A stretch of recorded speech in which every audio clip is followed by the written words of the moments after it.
Well, it's time for another quick fix for a film rescue show. Today we are talking about not iRobot. We're talking about Surrogates from 2009, directed by Jonathan Mostow. I guess most well known for Terminator 3: Rise of the Machines. Yeah. The one where they all die. The one where they all die. Yeah. I'm curious, how could you confuse this movie with iRobot?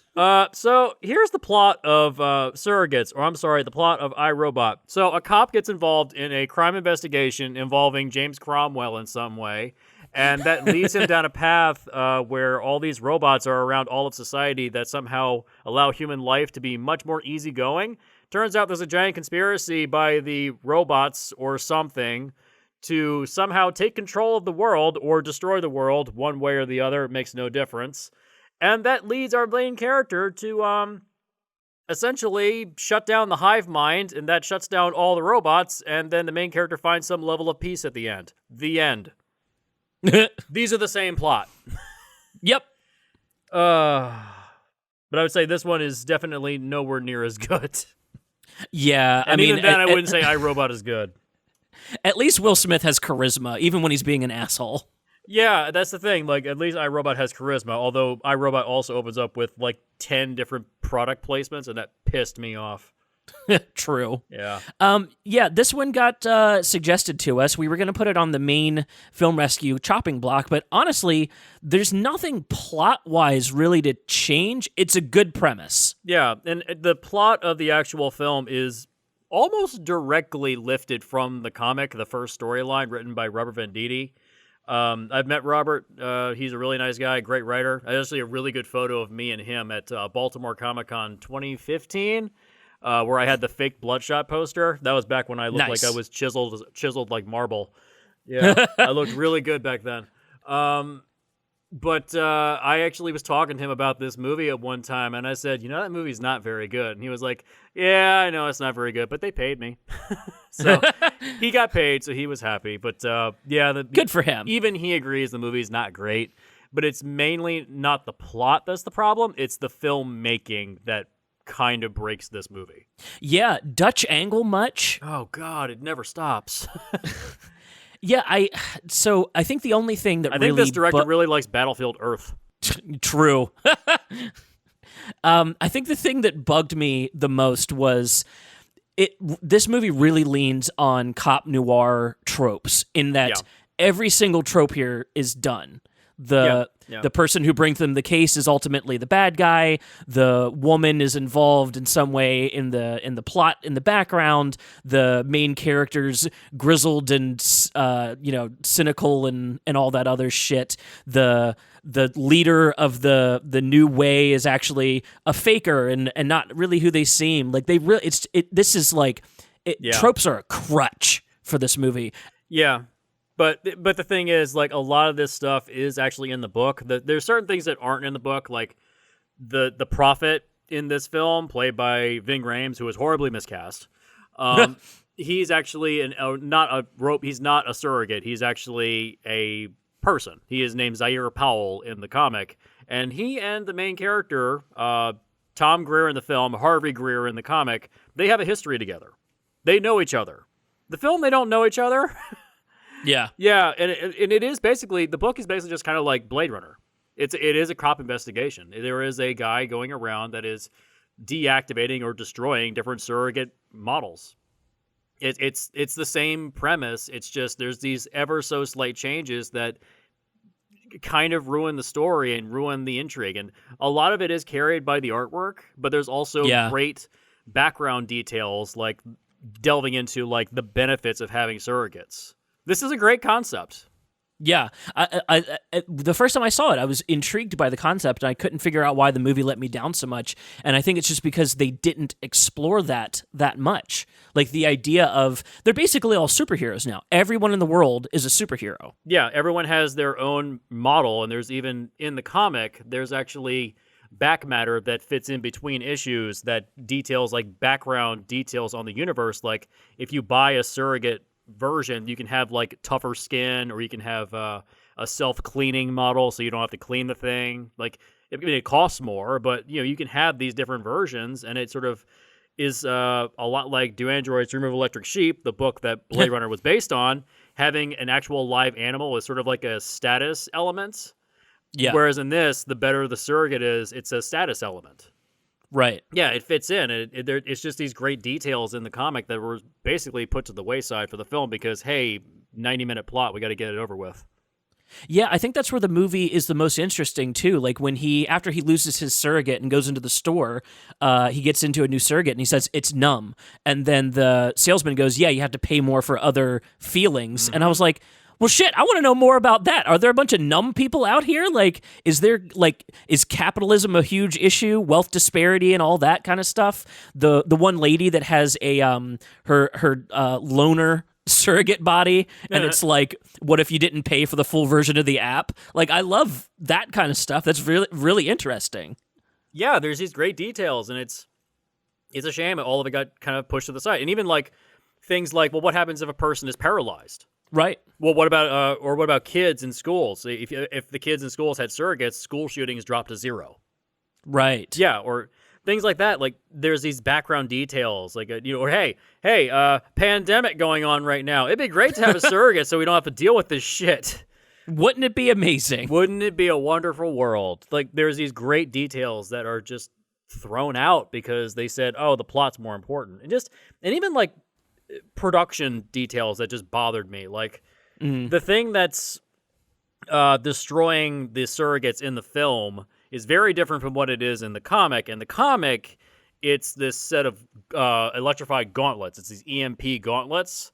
But I think they changed it because a year before Iron Man came out, and it looks a lot like Iron Man's gloves. Right. So they said, all right, we're going to take that out. But the thing that they made, it looks like a cross between a next-generation phaser and a dustbuster. Yeah. It looks like somebody took the end off of a vacuum. It's true. Yeah, the prop master really should have been fired on this one. This is terrible. And the perfect example for how little this movie tried. So this is a futuristic setting where everyone has lifelike humanoid androids, and they still use flip phones. Yeah. I mean, that's kind of a product of its time. But I mean, even like you go back to the books like Neuromancer, the William Gibson book Neuromancer. In that book, no one has a mobile phone. Nobody has a mobile phone. Everyone has hard lines, but they still have the ability of the Matrix to jack into a computer. Like, I'll let it slide. It's just it's funny to me that Minority Report came out 7 years before this movie and took just a so much better look at what super future would look like. Like that is the setting for that movie, and this movie's like, it's basically now, but everyone's an android, and it's lazy, and that's the laziness is what kills the movie, honestly. Yeah, and even this, like, the film itself is just kind of, it's kind of lazily shot. I actually said it feels a lot like an episode of Law and Order or CSI. Yeah. The director feels like a TV director, not really like a film director. He doesn't really have that kind of style to it. Even go back to, like, Terminator 3, it feels kind of like, Like, Terminator 3 is a made-for-TV movie if I've ever seen one go to theaters. Yeah, like anytime you see like the camera is at shoulder level and it's just kind of like you can see people's feet. That's always been the thing that I've pointed out. If the camera is at shoulder level and you see people's feet, it gives away the presence of a camera crew. Yeah. It's something I've noticed. It's something I learned back in film school that it gives away the presence of a camera. And you can get away with it in certain ways, but if you have a different kind of lens, but it seems like they didn't even put a lens on the camera. It just seems like what they shot is what they got. Yeah. It just feels very bland, kind of boring. The color temperature is kind of It's not like poorly. It's not like inept. It's just boring. Yeah. No creativity put into it at all. Yeah. Besides the Dutch angles, but that is not creativity if you ask me. Yeah. And I don't even know why Joseph Gordon-Levitt is in this movie. Because, quite frankly, he seems like he's kind of sleeping his way through this one. I mean, that's been true since, like, I think 2005. He puts up a role here and there, but in general, yeah, he's not the leading man he once was. Yeah, in the actual comic, the character of Harvey Greer, he doesn't look like Joseph Gordon-Levitt at all. He looks more like a Mark Ruffalo type, and actually he does have a surrogate that looks like him. And you pointed this out, that why would surrogates have people that look like them? That's something that is explored a lot in the book, in that people don't have surrogates that look like them. Yeah. But in the film, it doesn't really change. It doesn't really seem like that. It just seems like maybe one or two people have different kinds of surrogates, and that's about it. And they kind of brush over it. The film, the character in the book is very different from the film. He is cynical, but he's much more kind of like passive and sort of pathetic. He's fat, he's schlubby, he has a bad receding hairline, he has a really poorly groomed mustache. he doesn't seem like a hero type. Yeah. Yeah, that's kind of the point, is that he's been in that chair so long in his surrogate that he's let himself go. I have two fixes to present to the peanut gallery.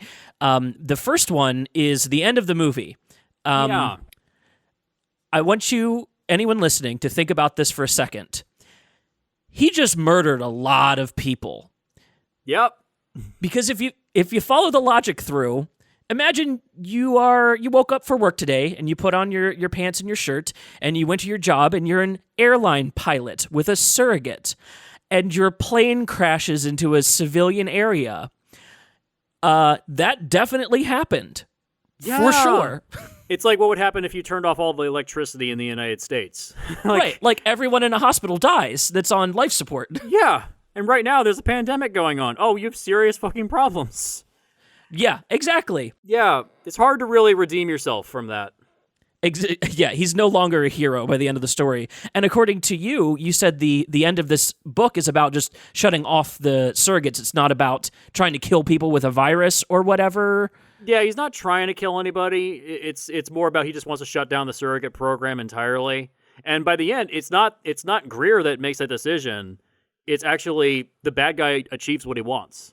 Yeah. It's just that Greer didn't get there in time. So yeah, the bad guy won.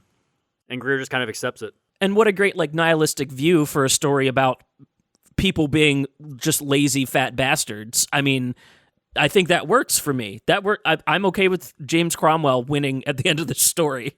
Yeah, and the end of the book is like, there's not even a dialogue between the two of them because he's an invalid in a wheelchair and he doesn't speak. Like, yeah. The idea that he can't even talk to Greer, and Greer just kind of resigns himself to saying like, well, I guess that's the end of that. Like, he even says something like along the lines of, yep, well, I guess that's the end of that. Like, he doesn't even care. By the end of the story, he's so beaten down by the system and so cynical about everything, and even his wife, who just berates him for not using his surrogate. His wife is much more gruesome in the comic. And wouldn't Rosamund Pike be just the perfect person to play a gruesome wife? I mean, think of Gone Girl. I was just thinking Gone Girl. Yeah, and the other thing they changed from the comic that really set the tone, she killed herself at the end. Yeah, again, if you're going for nihilism, I'm okay with the dark ending. Yeah, last panel of the comic is that she couldn't live without the surrogate because she was so obsessed with it. Kind of like a junkie that constantly needs its fix. Right. And she never wanted to leave her surrogate ever. So she just overdoses on Valium and just dies. Last panel is Harvey sitting next to her dead body on the bed, and he just kind of stares at the floor. That's the last panel. That's the end. What a dark way to go. Yeah, and there was plans, I believe, for a third comic that was going to deal with the aftermath, but I think Rob is just so caught up with other projects at the moment and other comics that he just didn't have time to do it. Plus, I don't think there's a lot of demand. Sure. For a third Surrogates book. It was released by Top Shelf, I think, was the original company. I think Image bought it up, but I don't know if there was any reprints coming anytime soon. Yeah, and I mean, it's unfortunate because, like we said, it's a good premise. Yeah, they're great books. There's only 2 volumes. There's the original story and the prequel. That's it. There's only 2 books. Yeah.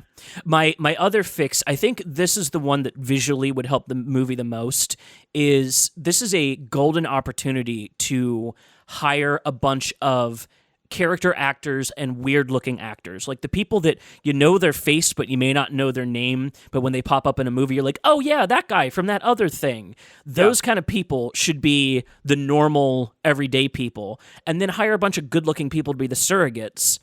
You could have so much fun with that. And if your hot model actors can't do the acting, just cut to the people in their chair doing the acting instead. You know, like the shot in Iron Man where he's in the helmet.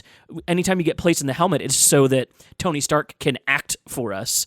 I think that would really visually separate everything out. You could even have it so, like, anytime we're focused on a normal character, the color palette's muted and gray and ugly, and then when we switch to surrogates, it's like vibrant and neon and beautiful, and then you could have this really good-looking dichotomy. I think that would help it a ton, especially for a story that ends so cynically. Having that visual kind of separation, you know the last few frames of the movie are going to be as cold and dark as the last few panels of the book.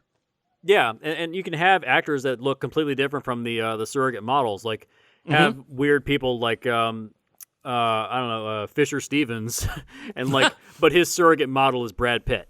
Right. Like, that's who he wants to be. Or hell, you can change gender. Like, you could have this be an exploration of like gender. Like, what happens if somebody wants to experiment with like homosexuality but doesn't want to do it for real? Right. That this is where that would come in. And I actually would pitch the concept of this should be a TV series. I'd watch it. Yeah, because that way you can explore the different ways surrogates are useful. Like, well, you shut down all the surrogates, but that means that a 15-year-old boy with paralysis can't get out of his chair anymore to go do the things he wants to do with his life. Right. You just fucked over someone's life. Exactly. Things like that really would help. Or let's say there is a pandemic happening in a certain part of the country, and now the surrogates have been shut down. Well, now what? Right. Like, these things, like, they would really be, it would be beneficial to explore them, but you can only really explore them with a TV show, because then you'd have time. Sure. Yeah, this would be better as a TV series, not as a film. Because the problem is, you're gonna inevitably be compared to iRobot. We just did it. Right. Yeah, so make it it's a TV show. It's unfortunate, but it's true. Make it a TV show, and you can get away with it. Even like a limited run. I'm thinking of that Nicholas Winding Refn got into TV with Amazon. He did a 8-episode, it's basically an 8-hour movie. But oh, yeah. Was it Too Old to Die Young? Yeah. And it's good. So, I'd give him the project in a heartbeat. Yeah, it's Miles Teller, and he has a very punchable face, but he's pretty good in it. True. Yeah. You had a suggestion for a change in lead actor as well. Yeah, I suggested Mark Ruffalo as a lead actor because he looks a lot like the character from the comic. Ding, ding, ding, ding, ding, ding, ding. Yeah, I agree. That perfect casting. He's so much more like he can do. I think the depths of the cynicism we want to go for. I would just get sad watching Bruce Willis be sad because he's already kind of sad. Yeah, and you need an actor who's a little bit more on the schlubby everyman type. Yeah. Don't cast an action guy. Yeah, exactly. Yeah, this is the kind of place where you don't want a big action star to be your lead actor. Well, and there's not even that much action in the movie. I feel like they pumped up a couple places that like didn't even need to be that long just to hit the 90-minute mark. Like when he's chasing the guy with the EMP gun, that scene is just a Terminator scene. Like it's literally just a Terminator scene. It's way more interesting in the comic because the actual thing that he does is that he has I think they give him the name Steeplejack. And he has a harpoon gun that he uses to launch himself across rooftops like Spider-Man. That's awesome. Yeah, it's more interesting in the comic, but of course, I think the thing was just budgetary reasons. They just didn't do it. But also because practicality just doesn't quite make sense for them at this time because, how is Bruce Willis supposed to keep up with that? Because, hey, we're trying to make a straightforward action movie. But it's not really an action comic. There are action moments, but most of it's just people standing in rooms talking. Yeah. They really just cut a ton of dialogue and just bumped up the action scenes. Yeah, and it suffers for it totally because that dialogue stuff would have been the most interesting parts. Just some of the ideas presented, the humanity of it all. Like, how do you have a movie that's about the loss of humanity and not really touch on it? Yeah, and that's the thing. This is a 90-minute runtime, and I feel like this would have benefited from a 2-hour runtime. Yeah. It needed those moments, people just kind of standing around talking. Occasionally they get it.